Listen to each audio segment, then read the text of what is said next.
E a gente vai conversar sobre esse tema. Para conversar com a gente, nós recebemos a psicóloga Ana Colette. Ela é formada pelo Centro Universitário São Camilo, está aqui com a gente hoje via internet. Ana, muito obrigada pela presença, primeiramente. Um tema tão sério não pode ficar escondido debaixo do tapete ou ignorado pela nossa sociedade, até porque os dados mostram que essa é uma questão de saúde pública, né? De preservação da existência da vida humana e da saúde social também. Sim, com certeza, Letícia, agradeço muito a participação num tema como esse, né?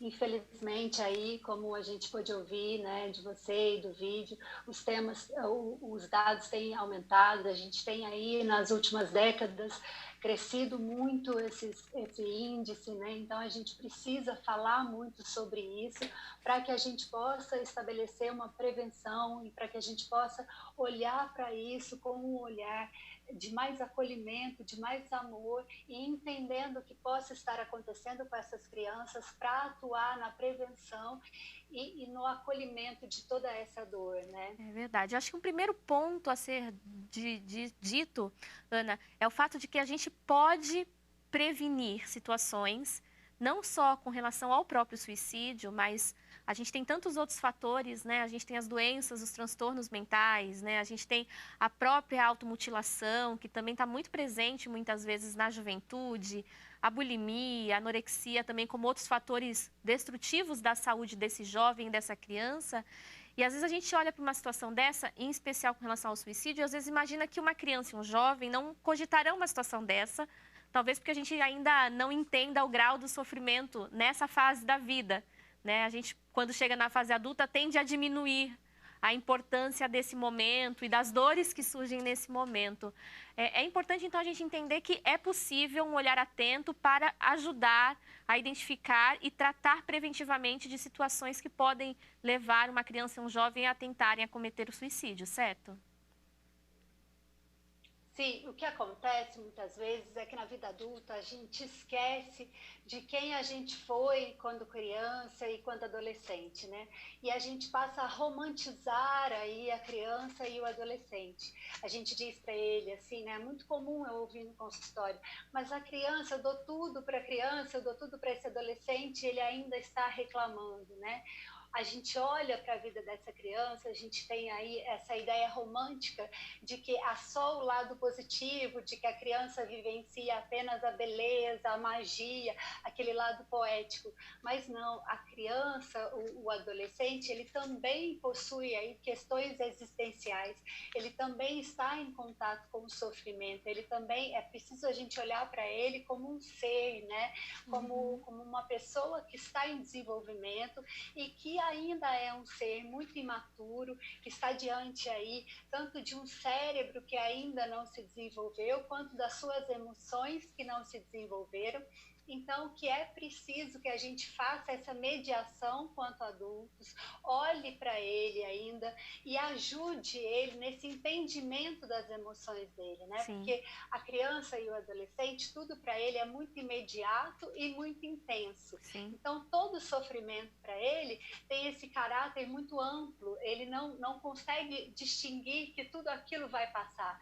Então, tudo que ele está sofrendo tem aquele sentimento de como eu vou resolver Sim, isso. Ele não possui mecanismos para resolver isso. Então, sim. ele sofre realmente muito. E a gente, enquanto adultos, já possui esses mecanismos e olha para esse adolescente e acha que aquilo tudo é bobeira. Mas realmente, para um adolescente, né, sofrer um primeiro amor, por exemplo, tem um impacto muito grande. Ter um distanciamento de um amigo, de repente não ser aceito, não se sentir pertencente a um grupo social, isso pode afetá-lo de uma maneira muito, muito grande, né? E inclusive promover nele uma situação de isolamento social, de não conseguir conviver e de vir a desenvolver mesmo até um transtorno mais grave. Sim. Então, nós, enquanto familiares, enquanto profissionais, enquanto cuidadores, temos que ter um olhar muito profundo para essa dor e para esse sentimento. A gente não pode negar essa dor, mas a gente tem que ajudá-lo a expressar essa dor e encaminhar junto com ele outros meios para que ele possa resolver esses problemas. Sem dúvida, né? Ser esse canal de escuta e de acolhimento. Se a nossa dor, né, quando a gente chega na fase adulta, a gente não quer que ela seja desprezada, né, que ela seja ignorada ou diminuída, porque nós faremos isso com nossas crianças e os nossos jovens, né? Até porque se a gente chegou aqui e entende que vai passar, que as coisas mudam, que as coisas se transformam, é porque em algum momento isso foi iniciado a nós, né? A gente pôde passar por isso. Mas na nossa adolescência, na nossa juventude, muitas vezes também, né, por não termos nunca tido ainda um futuro, a gente acha que as coisas elas têm uma proporção de fato diferente. A senhora mencionava, por exemplo, as questões da afetividade, do relacionamento interpessoal, né, com os amigos e a aceitação dos grupos. Que outros fatores, doutora, que a gente pode apontar ou estar atento que podem levar esse jovem, essa criança a um quadro, né, de depressão ou de algum outro transtorno que pode desencadear também numa ideia suicida? Então, hoje em dia, né, devido aí à estrutura familiar em que convivemos, né, a própria falta de tempo dos pais, a gente tem visto muito essa comunicação muito truncada, né? Essas expressões, assim, o emocional, ele não tem sido expresso nas famílias. O que que significa isso? Muitas das vezes a comunicação entre os entes, entre as pessoas, né, elas têm sido feitas através das próprias mensagens. Então, não se senta mais na mesa para conversar, não se tem mais momentos de refeição, de saber como foi o dia. Isso está causando nesses jovens que eles aprendem como? Por espelhamento, né? Eles precisam dessa comunicação, dessa troca de afetos mais contínua. Então, na maioria das vezes, está acontecendo é que essa comunicação está ficando cada vez mais distante. E aí é muito difícil para esse jovem aprender a solucionar conflitos que apareciam nesse dia a dia. Uhum. Hoje em dia, o jovem, às vezes, ele comunica-se com os pais através de mensagens. Então, o que que acontece? Ele pode apagar uma mensagem, isso é fácil de ser feito, mas no dia a dia ele não consegue ter esse aprendizado. Então, Uhum. ele começa a ter um nível de frustração em que ele não consegue resolver as pequenas coisas do dia a dia dele. Os pais, às vezes, suprem muito para ele, né? Não dão limites, começam a dar muitas coisas. A gente precisa reverter um pouco essa estrutura familiar, Uhum. pensar um pouco no que está acontecendo nas nossas famílias hoje em dia, para que essas crianças, esses jovens possam ser formados de uma outra maneira, tenham um convívio mais profundo com esses pais, essas emoções possam ser faladas dentro de casa e não veladas, né? E aí sim a gente possa começar a modificar esse olhar, essa observação dos pais para com os filhos é muito importante. A gente tem hoje assim uma vulnerabilidade ao álcool e às drogas muito grande, né? Às vezes os filhos saem, participam de festas e passam a madrugada toda consumindo álcool e drogas e os pais não sabem aonde eles foram, com quem eles estiveram. E eles, novamente, eu volto a dizer, há uma imaturidade cerebral, emocional, então é preciso que a gente esteja atento a isso, porque todas as escolhas que esses jovens fazem hoje, eles ainda não têm condições de fazerem essas escolhas por eles, né? A gente precisa que os pais realmente estejam atentos, fazendo essas escolhas por eles. São todas essas questões que a gente precisa refletir hoje em Sim. dia, né? Há um excesso de liberdade no qual esse jovem não consegue ainda dosar isso, ele não tem esse controle, apesar de achar que ele tem, né? Uhum. E isso, num futuro, vai gerando aí uma sensação de falta de sentido. A gente vê muito no consultório hoje em dia os jovens que não têm, a vida para eles é como se não tivesse sentido nenhum, eles chegam mesmo a mencionar. Eu não sei o que eu estou fazendo aqui, para mim essa vida não tem nenhum sentido, eu me sinto muito vazio, eles não têm nenhum tipo de vínculo mais profundo, eles têm dificuldades de comunicar as expressões. Então, isso vai deixando esses jovens muito depressivos, crianças já assim de 5, 6 anos, no qual elas não têm mais sonhos, não conseguem mais brincar. Então, o que antes, né, a gente não imaginava ser possível, hoje a gente vai vendo isso numa faixa etária cada vez mais numa faixa etária cada vez menor, né? Então Sim. a gente precisa se atentar, precisa ter um olhar mais cuidadoso para isso. Sem dúvida, nossa, e a senhora mencionava, né, crianças de 5, 6 anos, é algo às vezes que foge inclusive da nossa compreensão, né, o porquê de uma criança chegar a um ponto desse e principalmente o que que a gente pode fazer para que isso não aconteça. Queria pontuar duas coisas com a senhora. Primeiramente, a criança. A senhora falou desse processo de falta de sonhos, até de apatia com relação à vida. Existem outros sinais que na infância podem ser percebidos, que podem nos ajudar a evitar com que crianças cometam ou tentam cometer o suicídio? Sim, existem alguns sinais. Esses sinais é preciso que a gente tenha um olhar muito cuidadoso, porque nem sempre eles são tão fáceis de serem percebidos. Justamente até porque o que, que acontece? Às vezes se perdeu aí esse contato muito íntimo com essas crianças ou com esses adolescentes.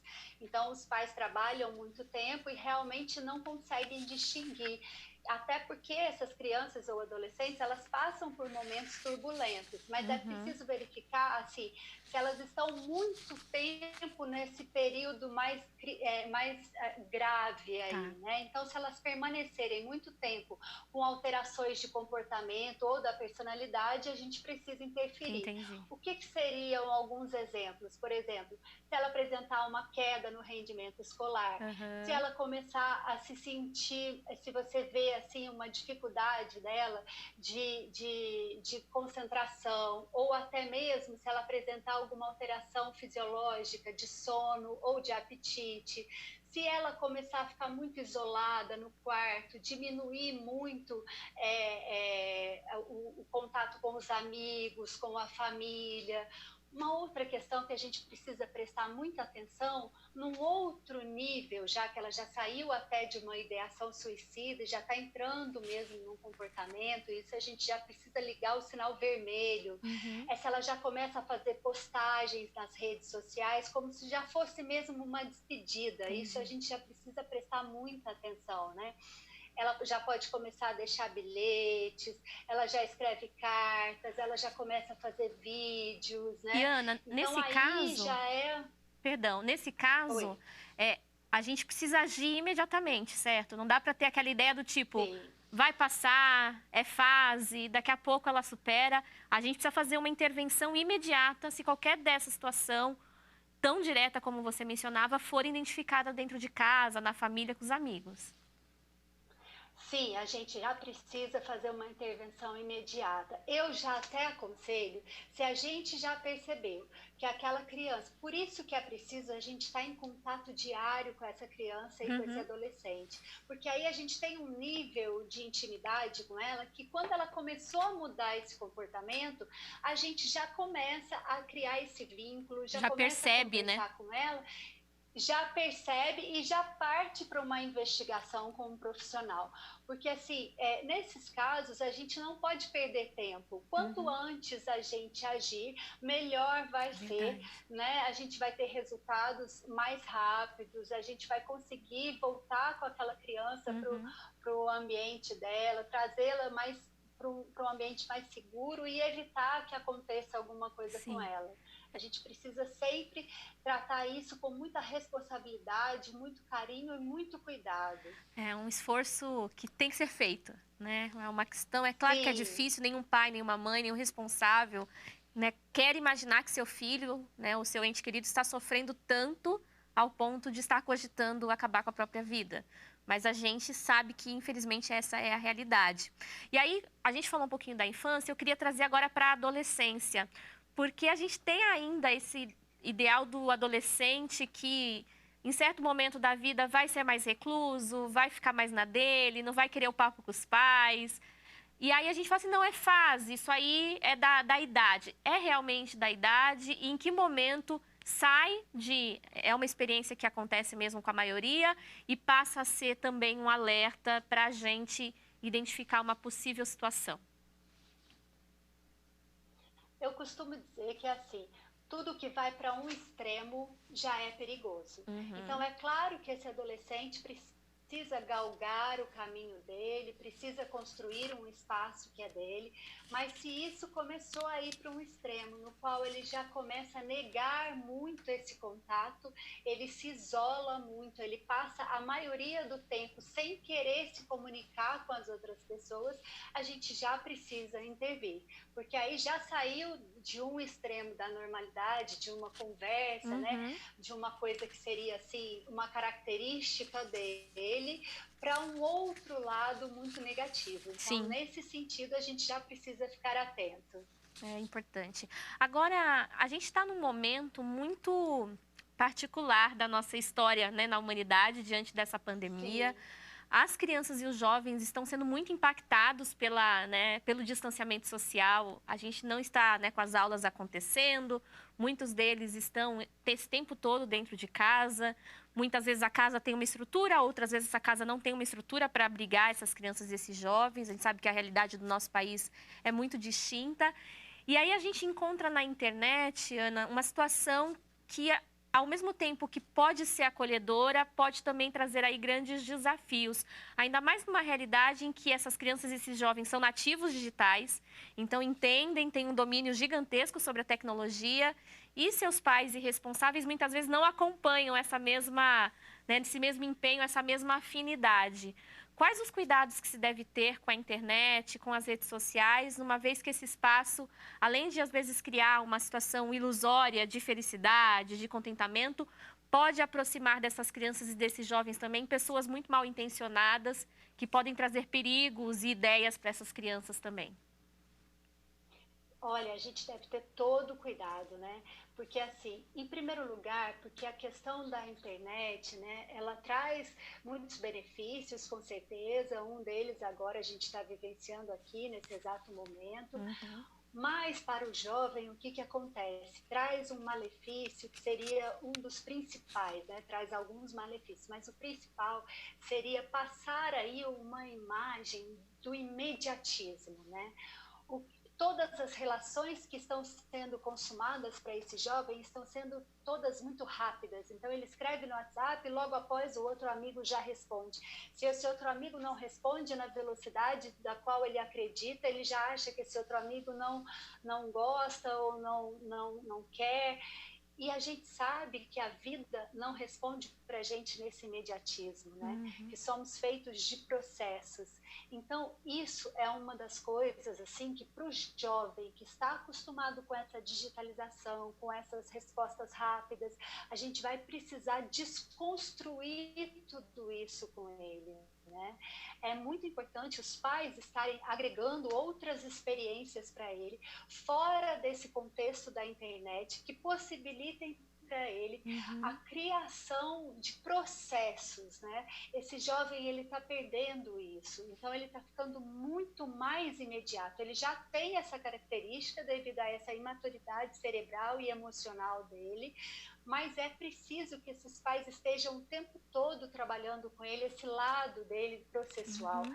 de que a vida ela precisa de um início, de um meio, né, que ela se desenvolve com o tempo, de que ela não está submetida a controles, né, ao nosso controle, de que há um controle, de que há um outro controle acontecendo que Uhum. não é o nosso, que o nosso ego aí ele não funciona da maneira que a gente quer. Então é muito necessário que os pais trabalhem fazendo essa mediação com esse Sim. jovem.